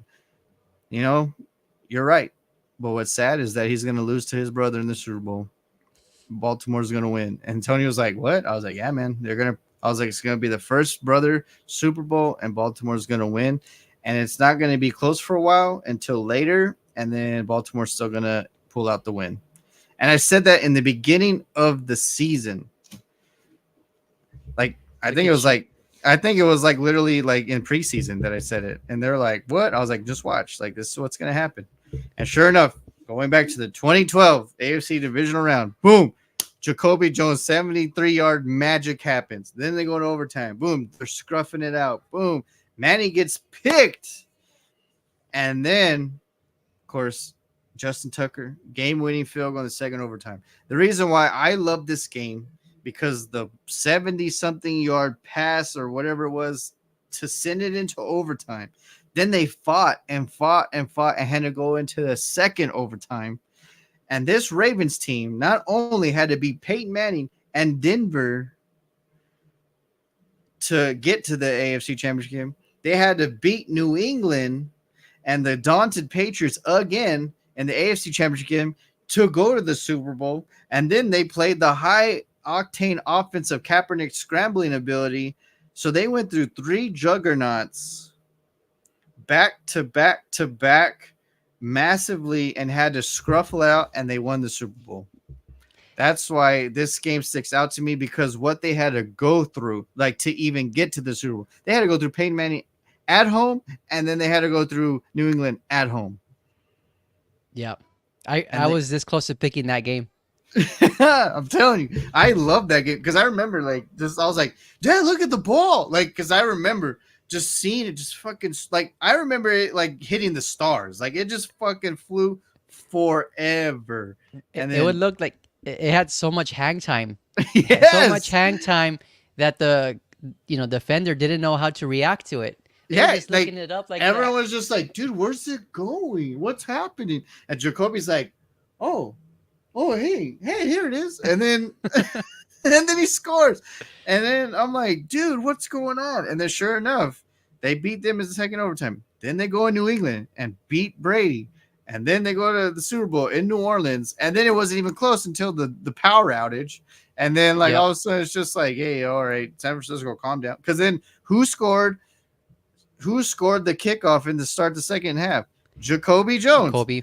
Yep. Oh, so like that team and that game to me was probably the best overall team, I think, in the last 20 years. I know Yeah. Patriots that had the run with Brady. But like I'm saying, in 1 year with the talent, the aggression, the coaching, Ray Lewis, Terrell Suggs, like that team was just like, bro, I don't give a who you are. We're gonna run through you and run through you hard. And like that's what that team did. And then Flacco, which was a boss because that was his make it or break it contract year. They're like, all right, man. And you know what is so cool? He's like, I'm going to bet on me. What a G. He was like, I don't want an extension. I'm going to show them that I'm worth the extension. Let me go win the Super Bowl real quick. Like, that was such a G move by him. And he's technically the person that set the standard of why a quarterback makes so much money now. Because he betted on that 1 year and he was like, check out my, because that year, that 2013 year season, when they signed that extension, he was the highest paid quarterback ever. Yeah. That was, he bet on himself and ended up, putting a Super Bowl championship on his resume. Oh, and I was so happy to see him kick ass in Cleveland last year. Yeah, Like, that was cool to see too. So crazy. Yeah, no, that's a good one. And you talked about the stacked roster on defense, right? But that was Ray Lewis last year. Yes. And so for him to, the defense woke up too, right? They were solid in that whole playoff run. And, Ray Lewis, to see him go out a champion, like that's just the best way to go out. Right. That's probably another reason why I always remember that as well. Yeah, like because he was hands down one of the best. And then stupid Jerry Jones, when a few years before this year, that year, he was going to be a free agent. He was telling he was playing the Cowboys and he was saying like, hey, that star, let's go. Like he was hinting to players on the team like, yo, if I can retire on America's team, that'd be dope. I'm already a champion. Like, why not? Right. So I'm like, and of course, Jerry Jones doesn't go after him. Like, how asinine are you really? Because I remember him telling like players while he was in Dallas, like, hey, man, that star, man, does look nice, man. Like he was giving them hints like, bro, I'm about to be a free agent. I'll be willing to come here to play for America's team. And we don't go after him. Like, what the hell are we thinking? What year was that? 2013? Well, no, Yeah, 2012 was when they won the Super Bowl. So it had to have been at least like 2010 to, because he signed an extension. okay. So it was like a 2 or 3 year extension. So it had to be like 2009, 2010 or whatever. But yeah, he was just like, hey, man, like, just telling him like, hey, man, that star does pretty nice. It's America's team. Everyone always talks about y'all. Like giving people hints like, hey, I'd be down to think about it. Just give me a contract. And we never gave him one. Him and Bobby Wagner and Brian Urlacher, nobody got a contract. Randy Moss didn't even get drafted. Randy Moss, Aaron Jones, most recently. Like, sorry guys, yes. We're gonna go all in this year. Mr. Jones, we're on the clock. Oh yeah, it's 7:02. No, sir, we're on the clock. 7:03 now. Like, you're such an idiot, bro. But yeah, I remember because I was telling my friends, family, like Dino and all them, like, hey, like, did you hear that Ray Lewis was hinting to them that like he'd be down? I'm like, why would we not? And then sure enough, I was like, free agency. I was like, all right, why the hell would we not go get him? Sure enough, we don't give him a contract offer. Not that he didn't turn it down. We didn't even give him a contract offer. Derrick Henry, Eric Jones. If only you guys would have had him, you guys would have beat Peyton Manning in Yes, 2013. yes. Imagine. Okay, and mind you, a linebacker I think is who picked Romo later on, right? Imagine having Ray Lewis in that area. Like, we would probably would have stopped him at least for one touchdown. Yeah, you would have had a better chance for sure. My gosh, I hate that man so much, Jerry Jones.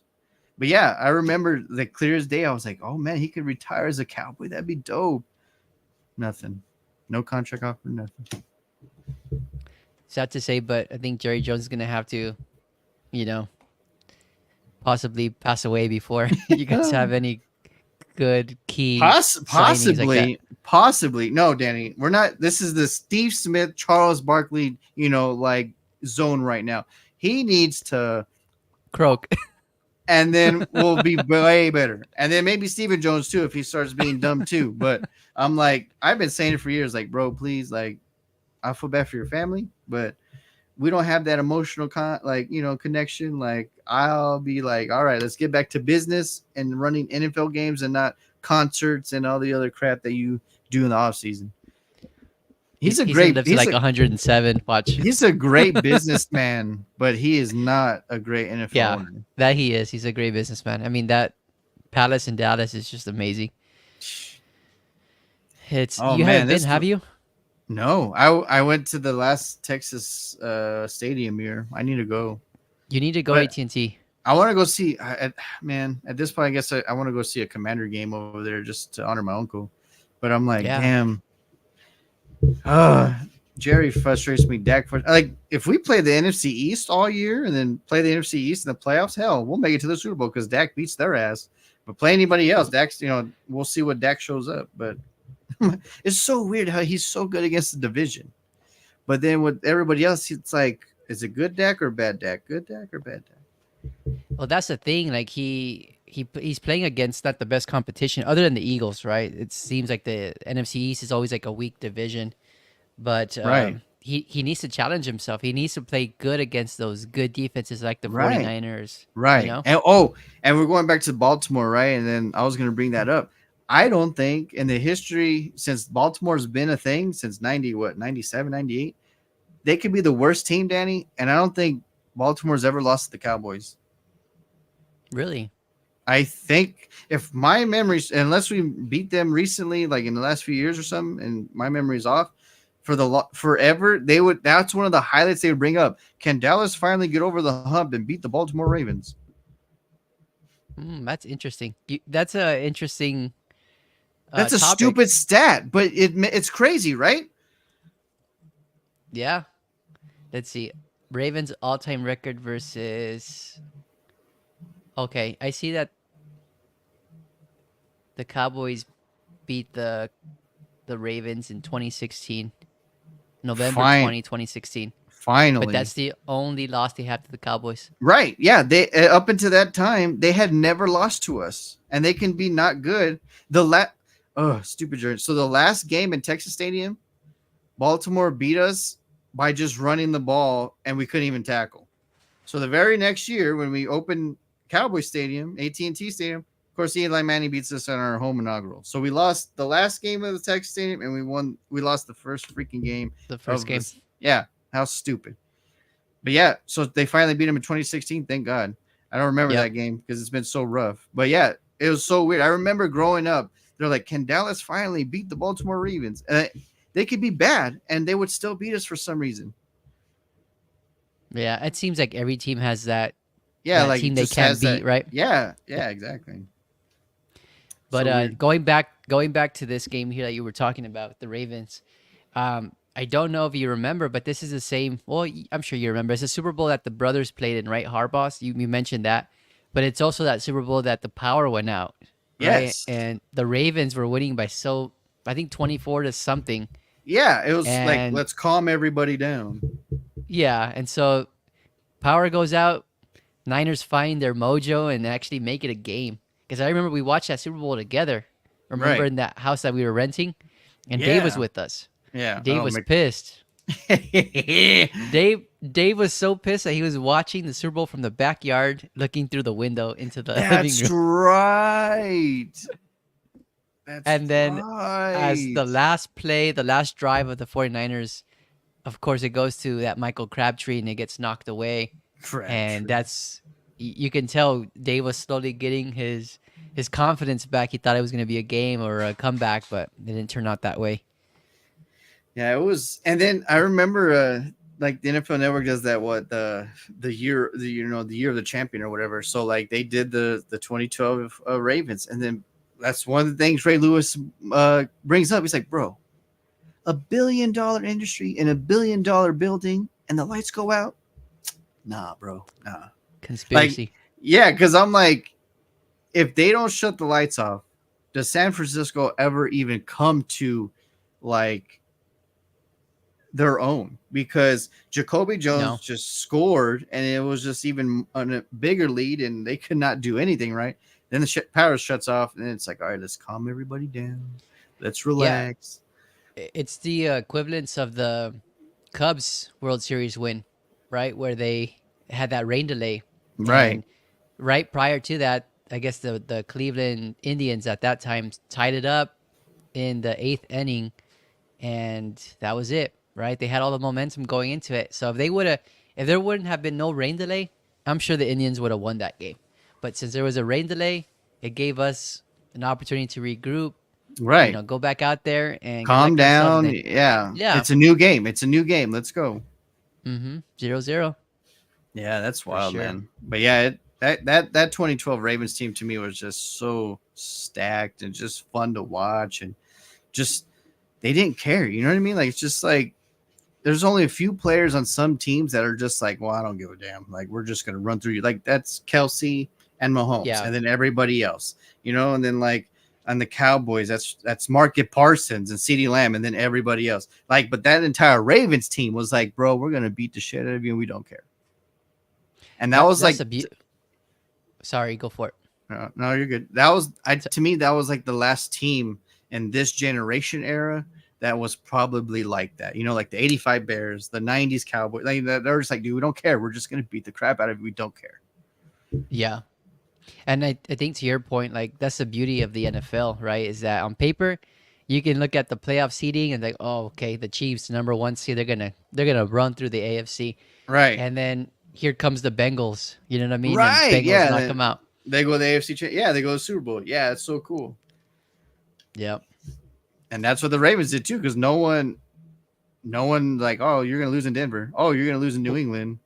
Yep. And Denver, that was the first year they had Manning, and Manning was tearing up everybody in the AFC. Man, yeah. Oh yeah, that was. Remember was it the first week? The game one was against Baltimore because the Baltimore Orioles just won the World Series, and then they're like, "Well, we're not going to share your state or share the limelight." So then Baltimore, even though that was the following year, Baltimore had just won the Super Bowl, and then they had to go to Denver, remember, to play their like inaugural game. Like, how screwed up and effed up is that?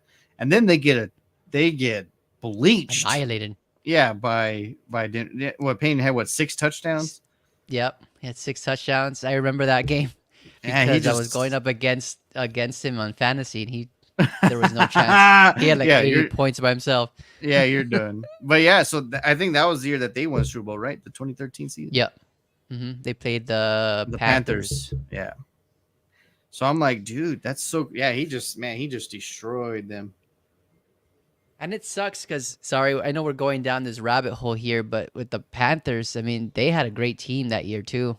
They were 15-1. Yeah, and Romo had just came back from his injury, so I was like, oh, cool, man. Like we can start because we started out like 3-0 or something. Like we were kicking ass, and then I was like, hey, man, this might be the year for us. And then, oh no, it might have been the 2015 season. It had to be, right? Because he Yeah, that was prior to Dak. Dak was in 2016. I think Yeah. you're right. So yeah, so it's 15-1. Apparently there's, and then so at that time they were like 11-1 or whatever. So I was like, hey man, Romo came back. We're getting a little momentum. Dude, they hurt Romo again. And then I was like, Yeah. well, there's our season. There's our And nobody thought that Dak was going to come in and be the future franchise quarterback, huh? yeah. Yeah, it was nuts. Crazy. But that's how life is. Drew Bledsoe. Yeah. He told Tom Brady, "You're the worst backup quarterback of all time." He's like, because when I was healthy, you were supposed to sit your ass down, but apparently you didn't get the memo. But That's crazy how things play out that way. yeah, it's nuts, man. Life is nuts, huh? Yep. But man, it's been fun. Awesome, man. I love these games. Like I remember, man, the Minneapolis Miracle was like that's just a fun, crazy thing to witness. Like just like what? Wait, what? Like, did he catch that and run? Like there's so many like fun games. Like there was one with the Texans last year that CJ Stroud like was like, all right, I'm a boy and I'm a man. Yeah. I forgot which game it was, but he came back and scored at the end. And that was such a cool game too. That I was gonna pick that one, but I was like, nah, I'm gonna go a little further back and But yeah, that You one know, is a you brought up an interesting thing, and I know we're wrapping up here, but with CJ Stroud, everybody talks about his rookie season, right? How he had so much success, and it's because of that, right? It's because of those games that he had that everyone remembers him coming back and right, scoring late, right? right, But then here in my mind, I thought, oh, he must have had a really good season for him to, win Rookie of the Year and be considered one of the top quarterbacks coming into the season.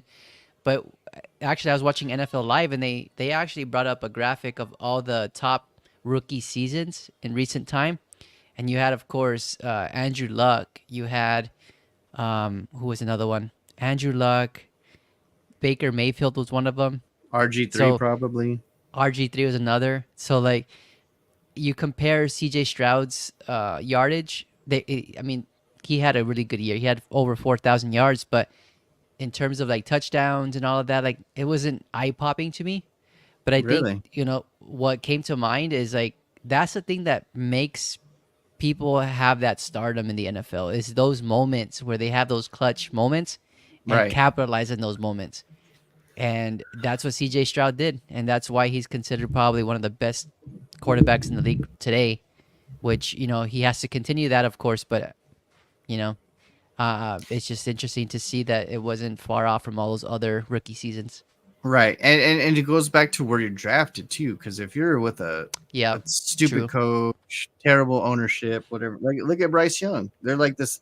They're 1 and 2 picked, and then I mean, what if Bryce Young looked better in a Texas uniform because of the foundation? You know what I mean? Hmm. So who knows? That's a good point. But I'm gonna pull that graphic and send it over to you so you can see it. But I mean, to me, it was like, wow, they're not that far off from each other. But then CJ Stroud is, pretty much on stardom level already because of Right. his rookie year, while Baker Mayfield isn't. You know what I mean? So it is what it is, Woo, man, this was fun again. It's so as crazy. always. Every time I look at the time, I'm like, man, there's no way we're gonna hit almost 2 hours. And then I'm like, hey, look, we're almost at 2 hours. Every time. Yeah, But man, Danny Ramirez has been fun like always, man. Games that we remember. This is awesome. Like these were growing up games for me. Like just being a passionate football fan and just seeing so many witnessing history. You know what I mean? Like just things that'll just be remembered forever. yep. And there's a lot of games like we mentioned earlier that we left off, right? That Oh yeah, you there's so can, many. There's so you, many games. There's thousands and thousands of games. yep. But I mean, that's another conversation for another time, I guess. But this Right. was fun. Yes, absolutely. All right, Danny Ramirez, it's been awesome. Ladies and gentlemen, thank you for joining us. Please follow, like, share us, and get more help for us. And then we want to get bigger and brander and, go crazy. This is the Sun City Leatherheads podcast coming to you. We'll see you next week.